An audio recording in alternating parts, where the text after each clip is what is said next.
Hey YouTube, well it's raining here, so I decided to just work inside my little shed because that's pretty much all I have is a shed, not a garage. But so I'm working. I got this blast cabinet, yeah, a year or two, maybe a year or so ago, year and a half, and it's just been sitting on my floor. Hasn't really been doing anything, so I haven't really been able to do anything with it because I don't have the, as you can see, I don't have a lot of space in here. And what it was is it was a tabletop unit, and it had these legs, these shitty little legs on it, so it had to sit on a bench. And you know, I don't have the room for it, so I was kicking around, but I've been wanting to use it. I got it from a friend for free. He got it for free, so he basically said, hey, I'm not going to charge you for something I got for free. So I said, hey, I'll take that. So he gave it to me. It has the cabinet, has the gloves, which are over here. I just washed these because they're a little filthy. Came with a, you know, a new gun that I have to, you know, hook up, but it was in decent condition. I mean, it's, you know, it's not a great unit, but hey, free is good for me. So so basically what I did is to make it more useful to me and make it more functional and not much of a pain in the ass, I basically mounted these legs to it, just basically screwed them in and then welded them to this cart that I got at a scrapyard. Used my little welder, Campbell Hausfield welder, to just weld them to the plate here. Just quick and dirty. You don't need anything, you know, massive. Just needs to hold it. So now, so that's all hooked up. Then I needed to get a dust extraction system. So I picked up a quick shop vac for 45 bucks off of Craigslist, which was decent. And then I bought, because you know, you don't want to trash your wet dry vac from all the dust, I bought this Dust Deputy. So I'm going to test this out. From all the videos I've seen, this thing is, you know, works like a charm. You just need to, as you can, I don't know if you can see it through there, but I mounted a board underneath here, so it's nice and sturdy. So yeah, because they basically, this lip right here is very, very weak. So basically hopefully most of the dust, small dust, will fall into here and then not get into my wet dry vac. So I need to do some things to get it going, but one of the first things I noticed, I have to rewire this electrical cord, which as soon as I plugged it in, it knocked out all the power to my shed here. So something's going on in that box there that I got to take care of. So I'll keep filming as I go along, and then hopefully see a final working unit at the end. Alright, I got the cabinet wired up, got the light on, but I need to just clean out like some of the debris crap that's in there. I'm gonna test out this Dust Deputy, so you can see there's very little crap in my, the small stuff over here in there. So we're going to test this out. Let me just get the camera set up, so get this back together. Alright, the principle behind this basically is, you know, all the debris comes in through this side, spins around while never losing suction, and then the air keeps coming through the top while the heavier stuff drops down the bottom. So this would be a good test for it, especially using once I get the cabinet going, basically because it's all dust, not any heavy debris. Let me look at I got the manual over here. So manual for it basically says one of the other things you can do for real fine particles is you can put a couple in series. Now there's no bleeping way I'm gonna buy another one of these at basically $50, so I decided to just do one and test it out. But you can do a couple in series that will, you know, drastically reduce the amount of crap getting into your thing. There's other ways of, you know, keeping the same CFM but doing stuff in parallel.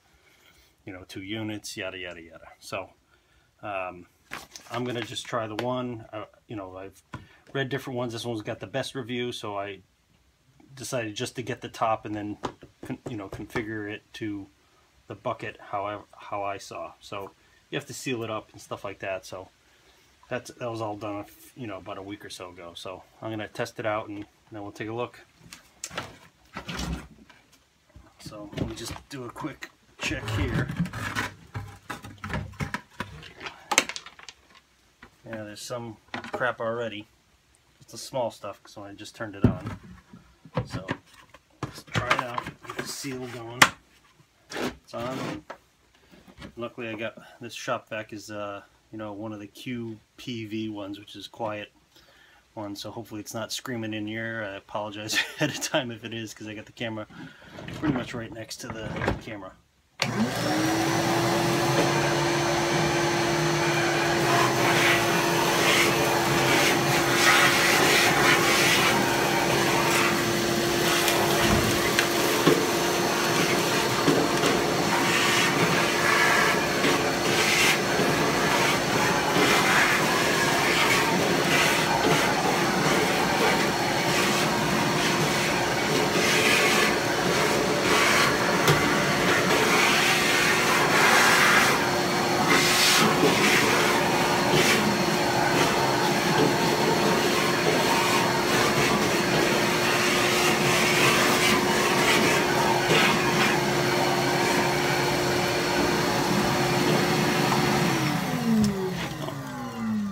It fell over.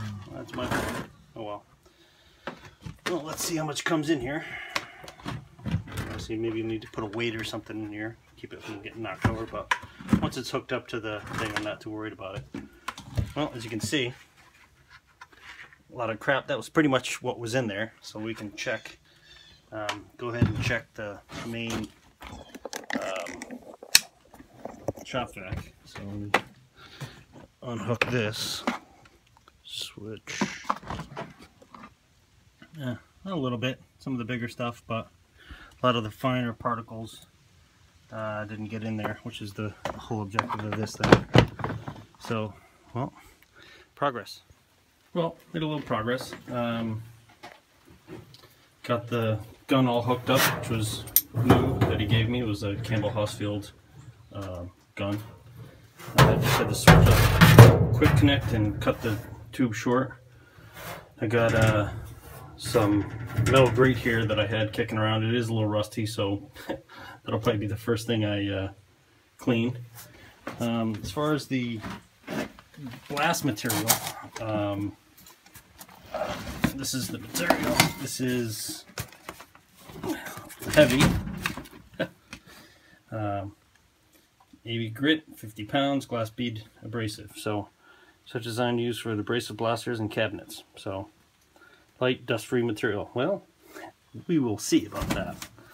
So let me get some other stuff set up, get the gloves in, and then pour the material in. All right, got the stuff in. Got the glass bead in. Got the gloves on. Got the gun in, everything. So it's funny, the last time, actually, when I looked at this box and I got it, it looks like someone had really no idea how these things work. So there's a hole, an vent, there's a hole basically behind that little deflector right there. That's where the air comes in. And there's a hole over here. So when I got it, that was plugged.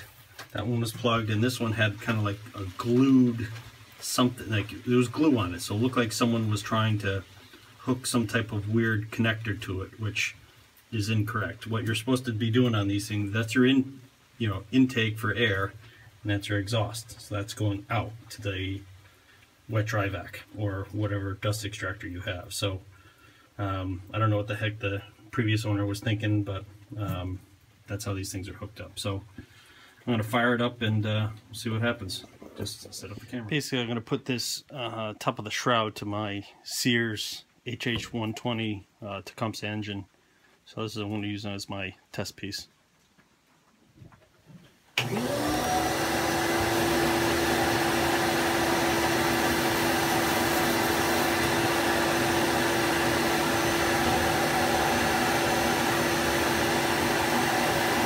obviously there's some good suction on this, because look at these gloves.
Well, that was only at 50 psi, so let me jack it up to 75. So the compressor's going to kick on at some point.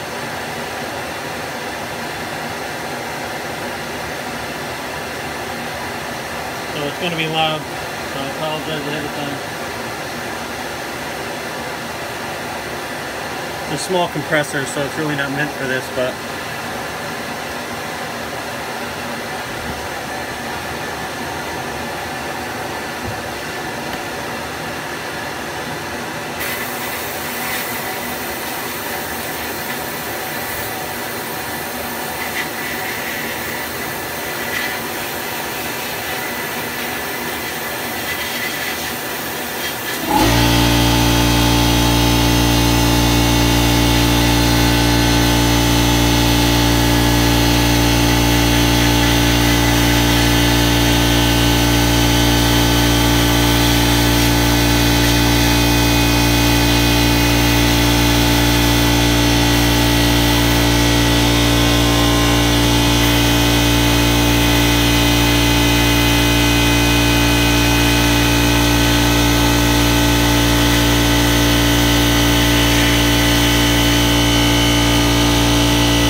I'd say that was a real success, actually. Big success.